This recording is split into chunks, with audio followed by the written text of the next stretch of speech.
New Zealand এবং West ইন্ডিজের match review, যেখানে আমরা নিউজিল্যান্ড এবং ওয়েস্ট ইন্ডিজের খেলাটা নিয়ে আলোচনা করব। কালকে নিউজিল্যান্ড প্রথমে টস জিতে এবং ওয়েস্ট ইন্ডিজকে ব্যাটে পাঠায় তারা চেস করবে বলে, এবং সেখানে ওয়েস্ট ইন্ডিজের প্রথমে ব্যাটিং কোল্যাপস করে এবং তাদের মিডল অর্ডারের শার্ফেন রাদারফোর্ড একটি ভালো ইনিংস খেলে, ঝড়োয়া ইনিংস খেলে 68 রানের, এবং সেই ইনিংসটির জন্যই কালকে ওয়েস্ট ইন্ডিজ 149 রানের একটি লক্ষ্য গিয়ে দাঁড়ায়। এবং নিউজিল্যান্ডের হয়ে Trent Boult 3 wicket, team Southee 2 wicket, Lockie Ferguson 2 wicket নেয়।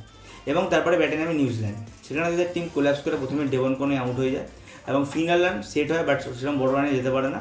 এবং মাঝখানে গ্লেন ফিলিপস 40 রানে ভালো ইনিংস খেলে এবং তারপরে আর সেরকম রান পায়নি। এছাড়া মিচেল স্যান্টনার 20 রানের মতো করেছে। এবং আর বোলিংয়ে আলজারি জোসেফ 4 উইকেট নেয় ওয়েস্ট ইন্ডিজ ধরে, এবং গুতকেশ মুরতি সে 3 উইকেট নেয়। এবং এখানে পুরোপুরি তারা কোমর ভেঙে দেয় নিউজিল্যান্ডের, এবং তারা তাদের ইনিংসটা 136 রানে শেষ হয়। নিউজিল্যান্ড বলা যেতে পারে পুরোপুরিভাবে T20 ওয়ার্ল্ড কাপ থেকে বেরিয়ে গেছে, ওয়েস্ট ইন্ডিজ কোয়ালিফাই করে গেছে।